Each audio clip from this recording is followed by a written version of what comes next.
Hey, welcome to the Bad Belly. I am Charlotte and I'm back after a few days break without much of a plan, which is probably not a good plan, to talk about the rest of my day last week when I went into the city. I'm finding it difficult to do this at all, to be honest.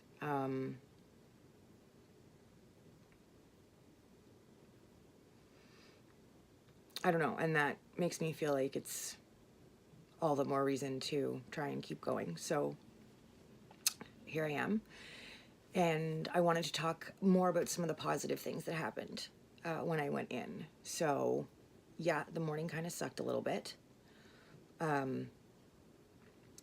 with my news for November, but I had a very nice lunch with my mother-in-law, a FODMAP-friendly lunch. That was good.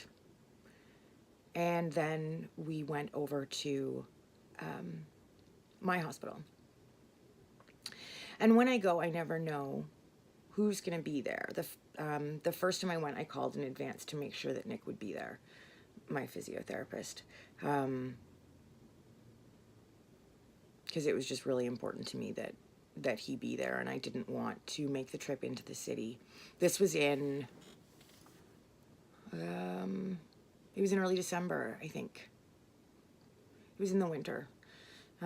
So I left that hospital and went to a hospital here in my hometown the beginning of October, end of the first week of October. I'm not really sure when. And then I went back later that winter. So it would have been before February 1st, I know that. So sometime in between mid-November and the 1st of February, I went back and I had called to make sure that that Nick was going to be there. I knew that, the nurses was going to be who was on, because that's always the way it works. I've since learned that Nick has been there like he was for me. He's there every day. So it doesn't seem to matter when you go. He's always there. But anyway, back I went, and I headed up to the 14th floor, which is where I resided, both in the step-down unit and then in the regular ward later. I'm not sure what floor the ICU is on, and I've never gone back up there. I'll be honest, it never even occurred to me until right now to even consider going up there. I've been back to the NICU once. That first visit we took in that winter, Sean and I went back to the NICU. Sorry, in my brain I'm remembering that visit and thinking about how going to the NICU is kind of entirely his thing, because he was there so much and he spent so much time with the people there, and they don't know me, so, and I don't know them, so but it was a real privilege to be there and watch him go back and see them. So we did that once, and then I've been to the floor where my doctor, the woman who was in charge of my care at that hospital, where her office is. I've been there. I was there again last week. And I just pop in and see if she's there when I go in. But that's pretty much it. That's about, and I went to the cafeteria once, but that's pretty much all the ground that I cover when I'm there. I'm still surprised that I never even considered going back to the ICU. That's hilarious. And not hilarious, it's absurd. Sorry, that's a better word. Yeah, so back I went to 14, and I got off the elevators and dashed on over to the nurses' station. There are two nurses' stations.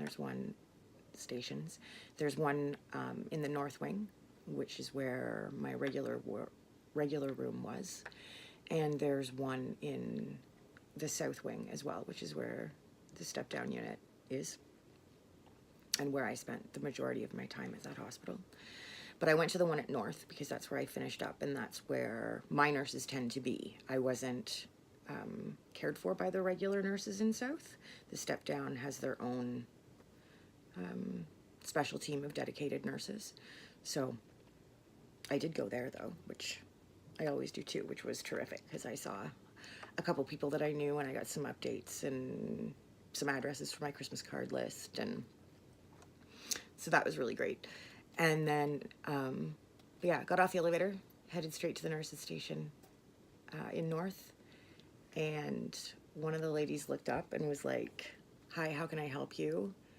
And she stopped and she asked if she knew me, which is kind of hilarious because before I headed in, Sean wasn't sure. He's like, "I don't know, babe, they might, people switch hospitals and they might not remember you. Like, it was a long time ago. It was pretty much 2 years that week, right, that I left." So, but I told her, I'm like, "Yeah." She's like, "What is your name?" And I told her, and then the freaking out began, which it always does when I get there. And it's a double-edged sword because it's one of those things that's extremely invigorating and energizing. It's incredible. Like, it is just a wave, this massive wave of positive emotion, and I don't really have, it's completely overwhelming. I've had people who have gone with me just like completely dissolve into tears, and not because they were involved in that process, just because the emotional energy coming off the situation is just, it's too much. It's too much for anybody to take. Like, nurses who I don't even know have burst into tears just watching things unfold. It's so, as exciting as that is, when all of that energy is being directed entirely at you, it is extremely intense. It is extremely difficult to reciprocate. My tongue's doing the slab thing again, so this time I brought my water. It's beyond intense. So it's not that there's anything negative about it, because there really isn't. It's just the psychic drain and the amount of energy it takes to sustain that it's tough. Like, it's really hard, and I'm always glad when I do it, and I'm always a little bit scared to go and do it. I always feel relieved when it's done, as positive and wonderful an experience as it is, and as much as I love my team. But the big news, so I had a couple of really intense moments with some of the ladies who were with me. And there was lots of yelling and calling of people and stuff. And then I asked if Eileen was there. And she was. So while people went to I'm reliving it in my mind right now because I haven't really done that since I've been home. So I went whipping around the corner, and I almost went like right in to the nurses station, which you're not, like, behind the counter. And I went sort of partially in, so I wasn't, and they went and got her, and she came out, and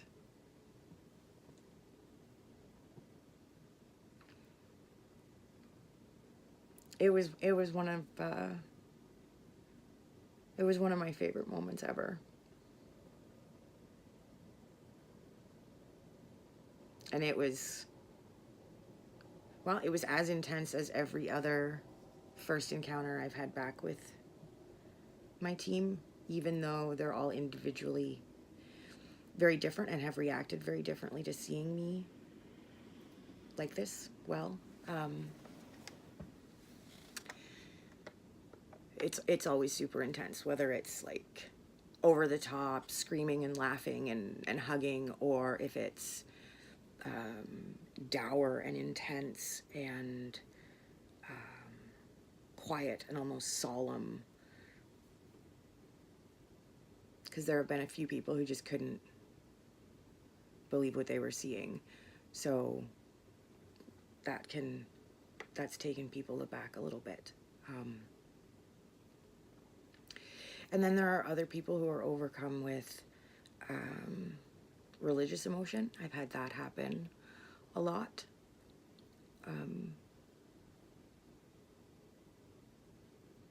Which I'm really good with, especially with, members of my own church and people that I know. My hesitation is stemming from, I'm remembering encounters I've had to do a few things where it was like really large groups of people who were seeing me again for the first time.